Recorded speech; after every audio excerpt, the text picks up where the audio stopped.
তরুণ জেনারেশনের জায়গা থেকে তো ধরেন আমরা রাজনীতিতে এসেছি এবং আসলে তিনি যে বললেন যে তরুণ যারা আছেন তাদের পালসের জায়গাটা মানে অ্যাকচুয়ালি আসলে আমরা তাদের ট্রাস্ট করি না দেখে আমরা রাজনীতিতে আসছি এবং মানে পুরানো যে রাজনীতিবিদরা আছে তারাই তো বিএনপিকে মেনলি লিড করছে মানে যারা 90-এর সময়কার সময় বিশ্বাসঘাতকতা করেছে সেই নেতৃত্ব স্থানীয় লোকরাই তো মেনলি আসলে বর্তমানে বিএনপিকে নেতৃত্ব দিচ্ছে তো সেই মানুষগুলার যে ক্যারেক্টারিস্টিক সেটা তো আমরা বিগত সময়ে দেখছি কিন্তু সেখানে কোনো পরিবর্তন দেখছেন না 1-1.5 বছরে তো আমরা কোনো পরিবর্তন দেখলাম না সেই আগের পুরানো কালচার হয়তো মুখে মুখে কিছু বহিষ্কার বা কিছু এরকম লোক দেখানো নাটক আমরা দেখছি কিন্তু অ্যাকচুয়ালি গুণগত যে পার্থক্য সেটা তাদের মধ্যে আসলে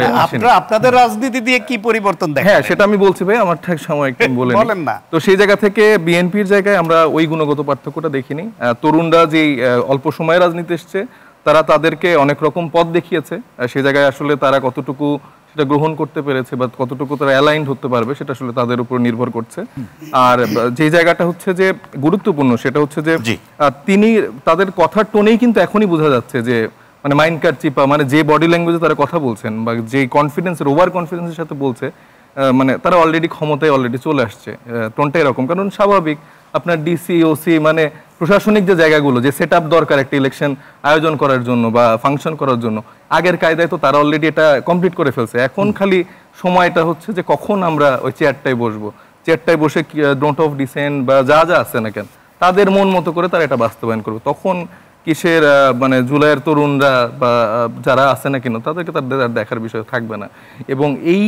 জায়গাটা পুরানো রাজনীতিবিদদের যে একটা পুরানো অভ্যাস সেটা আমরা বিগত সময়ের আলোকেই আসলে বলতে পারি তারা বলে একটা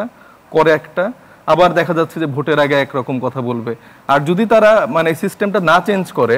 আওয়ামী লীগের কায়দা তো তাদের ওই টুলগুলো ব্যবহার করে তারা আসলে 17 বছর বা 15 বছর কম বেশি এদিক সেদিক থাকবে আবার নেক্সট জেনারেশনের কোনো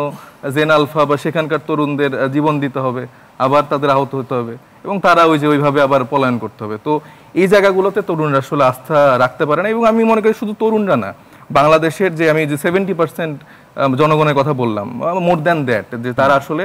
এই পুরনো যে রাজনীতিবিদরা তাদের এক বডি ল্যাঙ্গুয়েজ তাদের এই ওভার কনফিডেন্স এটার উপর তারা আসলে আস্থা রাখতে পারছেন এবং তারা যেভাবে আসলে একটা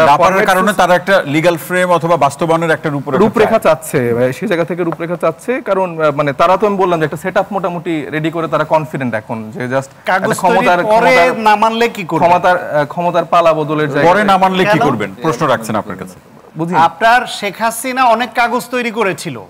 সংবিধানের এই স্বাধীনতার চেতনা মুক্তিযুদ্ধের চেতনা বাবার চেতনা পরিবারের চেতনা এই হাত দেওয়া যাবে না অপরিবর্তনযোগ্য আছে এটা সুতরাং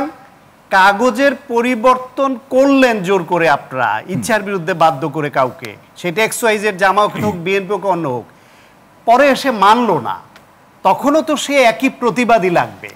দেখেন এই মানা না মানা এবং কাগজ হলেই কি হাসিনা সিনড্রোমটা বলছেন ভাই মানে ভুল প্রেক্ষাপটে আপনি উল্লেখ করছেন প্রেক্ষাপটটা বরং যে আপনারা যে সাইড আছেন সেই সাইডটাকে উল্লেখ করা উচিত কারণ আপনাদের ক্ষেত্রে মানা না মানা গায়ের জোরে তাল গাছটা আমার সেই জায়গাগুলো বারবার আপনারাই আনছেন এই জুলাই চার্টারে যে বিষয়গুলো জুলাই চার্টারে বিষয়গুলো হিউমিলেট করে আমাদের থেকে আপনারা ইনভাইট করেন কথাগুলো আপনারা যে রাজনীতি দিতে চেয়েছিলেন তার কত শতাংশ দিতে পেরেছেন আপনারা নারী কেলেঙ্কারিতে জড়াচ্ছেন আপনারা আর্থিক কেলেঙ্কারিতে জড়াচ্ছেন আপনারা দম্ভ দেখাচ্ছেন আপনারা এই উপদেষ্টাদেরকে নিয়ে প্রকাশ্যে বলে দিতে পারছেন যে সেফ এক্সিট মৃত্যু ছাড়া সেফ এক্সিট হবে না আপনারা আপনাদের প্রতিনিধি এই 2 সপ্তাহ আগে একটা আলোচনা অনুষ্ঠানে একটা সংবাদ মাধ্যম কমিশনের প্রধান ছিলেন তার প্রশ্ন করছিলেন যে আপনারা একটা টেলিভিশনকে চ্যানেলকে অনুমোদন দিয়েছেন উপদেষ্টা নিজে অস্বীকার করেছে আমরা কোনো অনুমোদন দিইনি আর আজকে আপনাদের লোকদেরকে দুটো দিয়েছেন আপনারাই তো অঙ্গীকার করে অঙ্গীকার রাখেন না আপনারা পুরনো পদ্ধতি ধারণ করে টিভি চ্যানেলের পারমিশন 53 বছর ধরে আপনারা কি করলেন ভাই আমি বলি একটু শান্ত হন 53 বছর ধরে আপনারা যেই রাজনীতির প্রেক্ষাপট তৈরি করে রাখছেন সেটা তো তরুণরা এসে রাতারাতি একদিনে পরিবর্তন এটা তো আমাদের জনগণ ছিল সেটা করবে এটা তো আপনাদের জনগণ নাই আমাদের তো জনগণ আছে নিজেদের পরিবর্তন করে দেখেন আমরা এই কালচারটা এখন এস্টাবলিশ করতে পারি না এই যে আসলে একজনের কি বলে এটা শোনা প্রয়াস করি যে আপনাদের সময় আপনারা কথা বলতে ভাই শেষ করুন তো যেটা বলছিলাম যে 53 বছর ধরে আপনারা যেই মানে চরিত্র বানিয়ে রেখেছেন, যেই ফ্যাসিলিটেশন দিয়ে রেখেছেন, যেভাবে আপনারা টিভি চ্যানেল দখল করে রেখেছেন, সেখানে আপনারা যদি একদিনে নতুনত্ব চান, একদিনে সব চান, তাহলে তো হলো না। আপনারা যে দুটা চ্যানেলের কথা বলতেছেন, তাই দুটা চ্যানেলের একটা চ্যানেলের অংশীদার হচ্ছে যে বিএনপি সৌদি আরবের সভাপতি। আপনি যদি একটু খেয়াল করেন, আপনি খোঁজ নেন কারা এর পিছনে আছে, এর মালিক কারা, দেখবেন যে সাংবাদিক হিসেবে অবিশ্বাসের মূল কারণ, অবিশ্বাসের মূল কারণটা কিন্তু এইখানে একটু আমি বলি, অবিশ্বাসের মূল কারণটা এতক্ষণ যে আলোচনা হলো এখান থেকেই আসে। আপনি দেখেন, আপনি বলল যে আমলারা সব আমাদের সব, অথচ 2টা মাত্র ডিসি ছিল বিএনপির, তার মধ্যে একটা ডিসি কিন্তু উইথড্র করে নিয়ে চলে আসছে চিটাগংয়ের। তা আমাদের ডিসি পর্যন্ত নাই, ডিসি এসপি কিচ্ছু নাই সেইখানে, মানে ছাত্রদল করতে এক সময়, আমি ওটা বলছি ছাত্রদল করা। তো সেইখানে যেখানে জামাতের কথা বলা হয় যে তারা সব জায়গায়, এবং জামাতের বি টিমকে এটা কিন্তু সবাই জানে। তো এখন আমার কথা হলো যে এই কিছুক্ষণ আগে একটা কথা আসলো যে লটারি করে গণভোট হবে, এই কথাটা কিন্তু কিছুদিন আগে আমলাদেরও সাজাতে হবে লটারি করে, এরকম কথা আসছিল। তো যদি তাই হয় তাহলে লটারি করে সাধারণ নির্বাচনটাও হয়ে যাক, এমপি ইলেকশনটা, এটা আর বাদ থাকবে কেন, আমি এটা মনে করি। এবং এইখানে এই যে জোকার কাজল একটা কথা বলছিল যে বাচ্চা সারাক্ষণ বলে কলা দাও কলা দাও, কলা খাবে সে রাত 3টার সময়, অনেক কষ্টে বাপে আনছে, আইনার ছেলের আদর করে কলাটা সুলাই দিছে, বলে সুলাইলা কেন বুঝায় দাও। আজকের যে অবস্থাটা হয়েছে, এই যে কলাটা সুলাইলা কেন, আপনার সংবিধান সম্পর্কিত প্রস্তাব বাস্তবায়নে রাজনৈতিক দলগুলোর কাছে 6টি সুপারিশ